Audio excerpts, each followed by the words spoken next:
Hi friends, ఇప్పుడైతే మనం కొర్రలతో పొంగల్ చేద్దాము మార్నింగ్ బ్రేక్‌ఫాస్ట్‌లోకి. ఒకసారి ఎలా చేయాలో రెసిపీ చూపిస్తాను. ఇవి వచ్చేసి కొర్రలు మనము నైట్ అంతా సోక్ చేసి పెట్టుకున్నాను. ఇవి వచ్చేసి కొర్రలు మనకి చూడడానికి సేమ్ గోధుమ రవ్వలాగా ఉన్నాయి.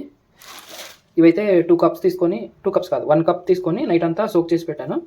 దాంట్లోకి ఏం చేయాలంటే ఒక హాఫ్ కప్పు మన మూంగ్ దాల్ ఉంటుంది కదా, ఆ మూంగ్ దాల్ తీసుకొని మనం ఫస్ట్ వేడి చేసుకోవాలి. ఈ మూంగ్ దాల్ లైట్‌గా కొంచెం వేడి చేసుకొని వీటిని తర్వాత పక్కన పెట్టేసి చల్లారాక నీట్‌గా కడుక్కోవాలి. ఈ మూంగ్ దాల్ ఇప్పుడు కుక్కర్‌లో వేసాను. కొంచెం వాటర్ బట్టి నీట్‌గా కడుక్కుందాము.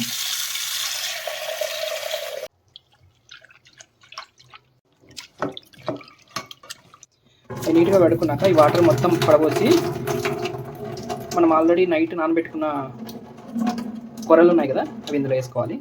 ఇవి మనం నైట్ అంతా నానబెట్టుకున్న కొర్రలు. దీంట్లో ఉన్న వాటర్ కూడా ఒలిచేస్తున్నాను, మొత్తం పడేస్తున్నాను. ఇప్పుడు ఏంటంటే ఈ కొర్రల్ని కూడా ఈ కుక్కర్లో వేసేసాను మూంగాలతో పాటు. ఒక హాఫ్ టీ స్పూన్ మనము సాల్ట్ వేసుకోవాలి ఇందులోకి. ఇంకో 2 కప్పులు కానీ 2.5 కప్ కానీ వాటర్ పోసుకొని ఒక 4 విజిల్స్ వచ్చేంత వరకు కుక్కర్ మీద పెట్టేసుకోవడమే. ఇప్పుడైతే దీంట్లోకి వాటర్ పోసేస్తున్నాను. ఒక 2.5 కప్స్ వరకు తీసుకున్నాను నేను. ఇప్పుడైతే ఒక హాఫ్ టీ స్పూను సాల్ట్ వేస్తున్నాను. మరి ఎక్కువ వేసుకోకూడదు, ఎక్కువ వేసుకుంటే బాగా ఉప్పు ఎక్కువైపోతుంది కాబట్టి టేస్ట్ బాగోదు. హాఫ్ టీ స్పూన్ జస్ట్ చాలా అంతే. ఇంకంతే. దీనికి మూత పెట్టేసి నీట్గా ఒక 4 విజిల్స్ వచ్చేంత వరకు స్టవ్ మీద పెట్టేసి మిగతా పనులు ఏమంటే చూద్దాం ఈలోపు. తర్వాత ఇప్పుడు మనకు కావాల్సిన ఐటమ్స్ చూస్తే నెయ్యి. ఈ నూనె వాడట్లేదు నేను, కంప్లీట్గా నెయ్యి వాడుతున్నాను. ఈ నెయ్యిలోకి ఈ జీడిపప్పు, జీలకర్ర, ఈ మిరియాలు వీటిని నీట్గా వేయించి ఆల్రెడీ స్టవ్ మీద పెట్టుకున్నాం కదా కుక్కర్లో, ఆ బాయిల్ అయ్యాక అది మొత్తం తీసుకొచ్చి ఈ తాలింపులో వేయాలి. అంతే, మన మిల్లెట్ కొర్రల పొంగల్ రెడీ అవుతుంది. ఒకసారి తర్వాత టేస్ట్ చేసి చెప్తాను.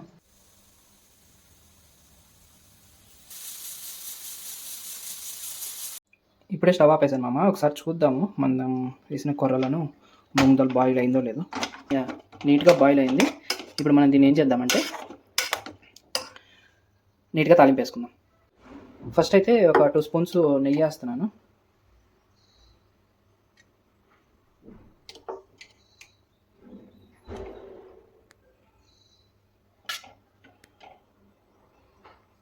ఇది చాలు ప్రస్తుతానికి. ఇంకేదైనా అవసరమైతే మళ్ళీ మనము మొత్తం రెడీ అయ్యాక ప్లేట్లో సర్వ్ చేసుకుంటాం కదా, అప్పుడు ఒక స్పూన్ వేసుకుందాం నెయ్యి. ఫస్ట్ నెయ్యి కాగంగానే జీడిపప్పు వేసుకుందాం. 2 నిమిషాలు మగ్గనియాలి నెయ్యిలో. కావాలంటే హాఫ్ చేసైనా వేసుకోవచ్చు జీడిపప్పు. తర్వాత దాంట్లోకి జీలకర్ర, మిరియాలు వేసేస్తున్నాను.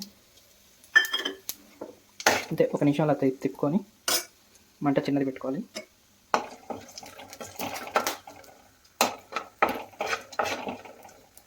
ఆల్రెడీ మనం బాయిల్ చేసి పెట్టుకున్న కొర్రలు మూంగ్ దాల్ ఉంటుంది కదా. మన కొర్ర పొంగల్లోకి పచ్చిమిర్చి అను కరివేపాకు వేయడం మర్చిపోయామమ్మ, అందుకే విడిగా కొంచెం నెయ్యిలో వేయించుతున్నాను. వేయించి మన కొర్ర పొంగల్ వేసుకుందాం.